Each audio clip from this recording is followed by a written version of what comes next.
What's up, gang, and welcome back to another video of Inspired By. My name's Will and I'm making an assortment of music under the moniker Hush Child. And speaking of music, I just dropped some new music last week. I hope you got to check it out. This week, I want to show you how to arrange all of that synth goodness, that retro sound coming out of a lot of pop music right now, especially the heat coming out of the Weeknd. And if you're like me, you miss the old days of the trilogy tapes, but as I get older, you can't deny a good hit. For today's session, I'm going to use only sounds from the Slate Digital Midnight Pack. It came out just yesterday, and for a few days, it's completely free. So if you're here when the video goes live, go down into the description, cop that pack. You're welcome. Now, I'm sure some of you are already sneaking down to the basement where we keep the comments and writing, "Oh, well, using all sounds from just one pack, that's cheating." Guys, this is just an exercise to speed up the creative process. Like Hans Zimmer sampling orchestras before he creates a composition. Because I didn't want to sit there all day long listening to sounds. You know, I wanted to spend all day listening to slightly better sounds. If you're already sampling, you shouldn't be against it. Let's just work a little bit smarter and let's get into it. All right, let me play through this track one more time and I'll talk a little bit about what's going on. We'll come back to all of these subgroups that I have going on at the end because we're going to get into a little bit of mixing as well. Nothing super crazy, but hopefully we can carve out some space for some vocals when you create a track like this as well. So here we go.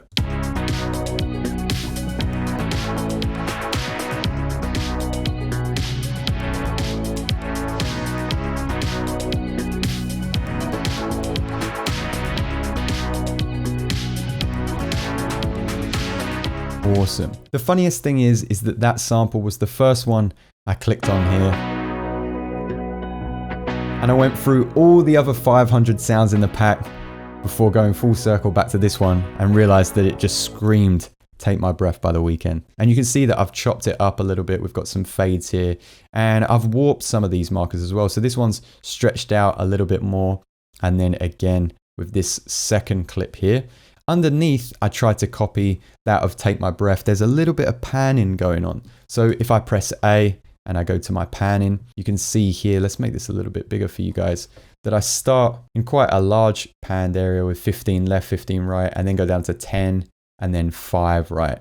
So we're just kind of going from side to side and then we're kind of monoing it back out so we can get back into our main chord progression. Everything together sits like this. And we get that kind of filter effect literally from the EQ8. I've hit that frequency there and you can see that we're just sloping that down from 600 to just above 200 there. It goes wide and it's kind of thin and it gets a little bit thicker as we go into our sample. After that, I've just got the transient shaper. This is from Kilohertz and you can also get it in the Slate Digital All Access Pass, which is phenomenal, by the way. As you could probably guess from the name, it just helps me shape the transient a little bit more. So that means that the really peaky, harsh transients are coming in a little bit smoother. So it's great for percussion, and these are just stabs. I wanted them to be a little bit more breathy than they were originally. And then I'm just using Ableton's Chorus Ensemble to give it a little bit of that warbly pitch tone. You'll notice on the main sample here, if I play this solo, I've done the same thing. Set it to the vibrato setting with that rate kind of slow and the amount around sort of like 15 to 20%. If I turn it right up, you'll notice how detuned this can get.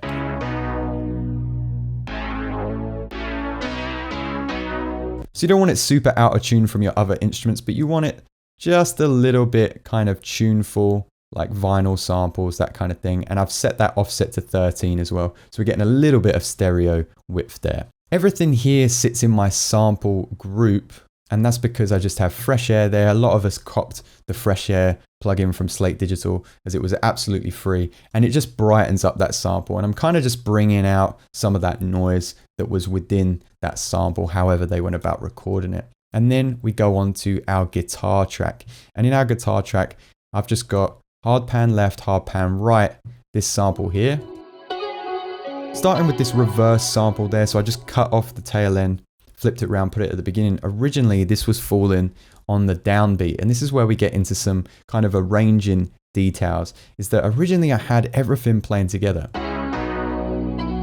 I very quickly realized that we had a lot of activity here, and then we kind of had this section of it fading out there. So why not put the guitar in that section? We'll just reverse up into this note. We'll have some activity in this kind of silence, this legato note, and then we'll have more activity from the synth. To get a bit more stereo width out of it, you guys know I love using the Haas effect, but I tried something a little bit different this time, and we're just EQing. I'm just going to flick between the track below and the track above. You can see how the EQs sit a little bit different, and the chorus ensemble plugin sits a little bit different in its settings as well. This one pan to the right 35 degrees, and then this one is sitting a little bit quieter, pan to the left 36 degrees. And just that change in the chorus ensemble effect and just that change in the EQ means that we're going to recognize those as a hard pan instrument rather than the Haas effect, which sometimes you can get a little bit of phase at. It shouldn't be something that you worry about too much, but sometimes it can be there. So with the guitar, I often take that same sample, change it, manipulate the sample a little bit. You can even detune it a little bit. I've also offset these by a few milliseconds as well, so that we're not running into any phase. And then underneath that, I've just got these little guitar, what I call guitar twinkles. The first thing that I did was set the compressor on it. And I don't know if you guys know this, I have to make a very conscious effort to remember this, but you can always automate your compressor. So I wanted it coming in at this quieter spot here. You can see that the waveform is a little bit quieter and with no sidechain compression. But as we went into the third and fourth beat, I wanted that compressor to start taking effect and it to have a more pumping effect. So it sounds like this.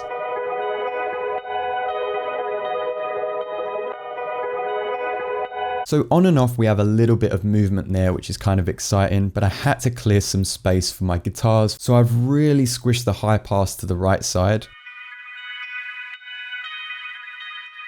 And it sits super quietly in that treble section. But to give it some movement, I've just added the flanger from, again, the Slate Digital All Access Pass. Just gives it a little bit of fluctuation there, and it just messes with the stereo space a little bit so we can differentiate it from the rest of our guitars. It's very subtle, all of those instruments together.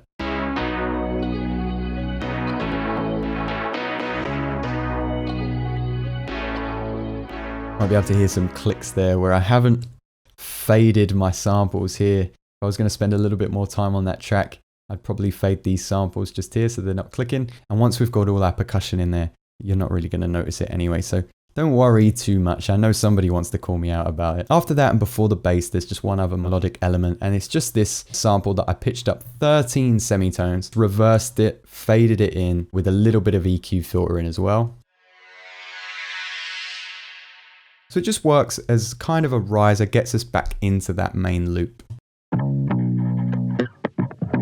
I've done something a little bit out of the ordinary with the bass. I was listening to Take My Breath, and I just realized that you've got the bass guitar there, but we also have a lot of sub bass. I just thought to myself, what's the best way that I can quickly just get a sub bass track? So what I ended up doing was taking the bass that I really liked. I haven't really done anything with the bass in terms of chopping it up, but I've got the EQ8 there.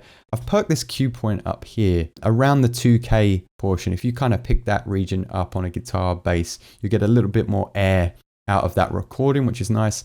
And I've upped the saturators, drive, bass, frequency, and width with a little bit of glue compression as well. And like I said, there's no sub bass in this part. And the reason for that is I've taken another bass sample. Originally, it was just the same bass sample pitched down 12 semitones. Then I realized Slate Digital had this alternative bass take, which was just the legato version of this. And the top one was this. So it didn't have all of that kind of picky stuff. I thought, right, brilliant.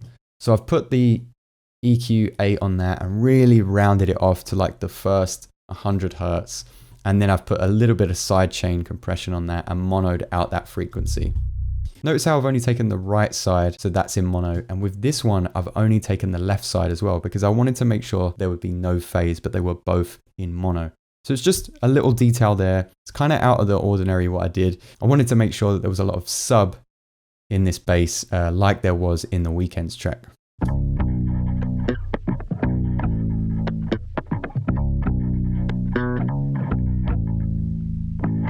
Moving on to something a little bit more exciting are my drums here. Check this out.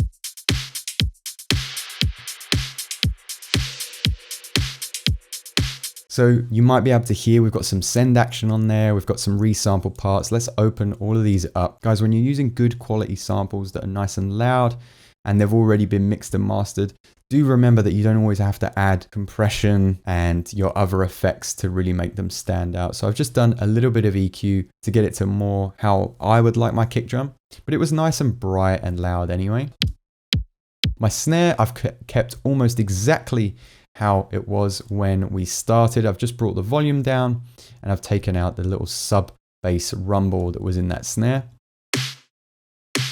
Faded it a little bit so we didn't have any room sound. Tried to keep it as clean as it was in the Weeknd's recording. Super dry, super fat. However, underneath what I've done is drenched this snare in reverb. And then I've got a different snare here from the same pack, of course. So on these two downbeats, we just get a little bit of ear candy, some reverb there. I love doing this in my tracks.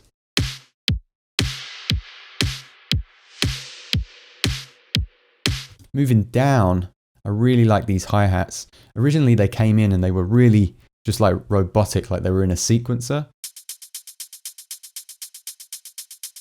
And I kind of wanted that like disco triplet groove. So to get that, what I did was just chop my hi-hats up like this. I added a couple of hi-hats underneath to give it some bounce and to give it some accents on the offbeats. And then I put a side chain on that original hi-hat with a fairly harsh threshold. Just again, so you could appreciate that bounce. The other two hi-hats just EQ'd. But notice on the right-hand side here, I've just added an 8 millisecond delay to that main hi-hat. That's going to make it a little bit more lazy and it's going to sit outside of everything that is on that 4 to the floor rhythm. That's left in the center. My first offbeat hi-hat has a 5 millisecond delay, 14 clicks to the right, and then my little skippy note here, 6 millisecond delay, 4 clicks to the left. So we're just making sure that we put things in their own little space and we're trying to make it as human as possible.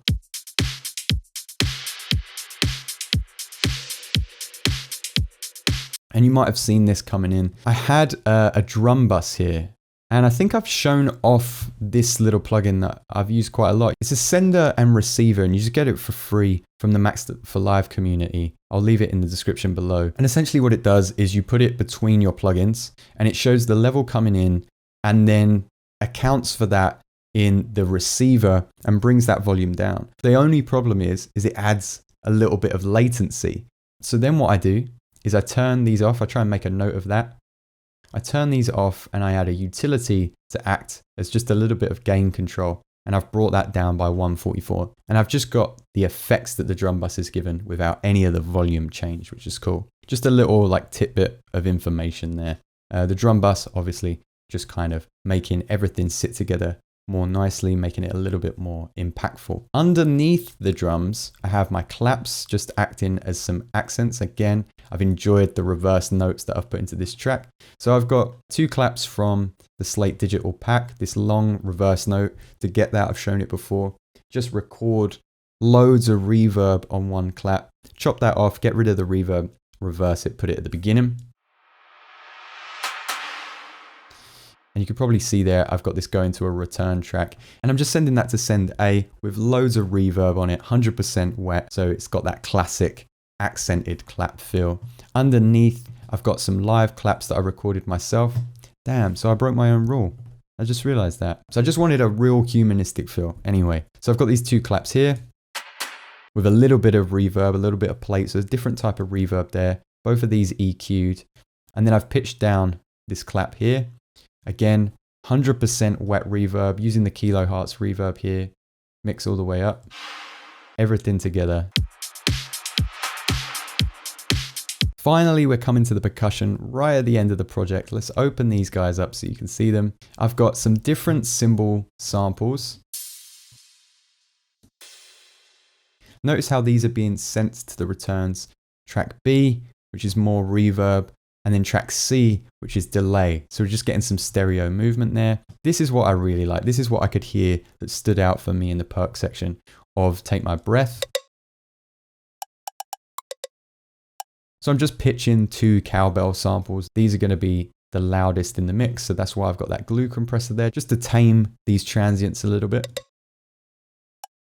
And I'm just EQing the parts that I don't like. Notice how I've got this tambourine coupled up with the plate reverb send. It's just going to be an accent for the snare. It was kind of an afterthought. So notice how there's no EQ, no compression on there. It sounded fine. It's super low in the mix. Didn't need to do anything to it. And then we've just got a little bit of sidechain compression to the kick with this shaker. Actually, it's not even a shaker, is it? What is it? It's a perk rattler. Brought the gain down on a couple of these. Big accent here. Chopped it up. And that just kind of sits with all my perk under everything.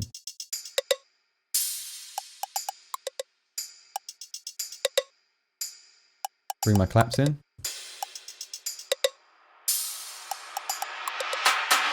And let's bring my drums in.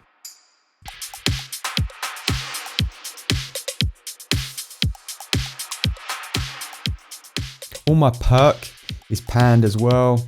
So I'm just making sure that everything, and this is the most important thing about arranging and mixing, is everything sits in its respective place and you're keeping that master vocal in mind as well. So that finally brings me to the point of why I've got everything in these master groups. So I can see where all my groups sit as well. So I've got my perk down here, my claps, I've got my drums, but I'm obviously also processing these as well. So my guitar tracks here, my drums, my claps, you know, I'm just making sure that they sit in their respective places and that I can also put it in a master music group because I would love a vocal. If only there was something like the Weeknd that I could use. Look at this, Sunday's over, the weekday has arrived. I've got this vocal here just as a placeholder. So I put this vocal under my music track. This particular example, I'm just taking off some of that low rumble. I'm taking out that kind of 600 to 900 region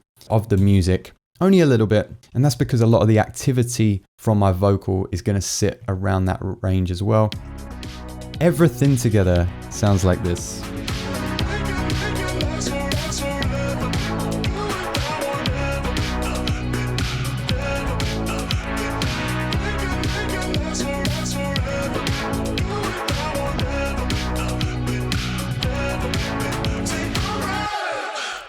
Thank God the weekday came around. I hope you enjoyed this video, guys. If you did, make sure to give it a like and subscribe. Let me know down in the comments if you listened to that new track I released and what you would like to see in future videos. Like I said, that Slate digital pack is in the description below and it's free for the next few days. As always, guys, I thank you so much and I'll see you next time.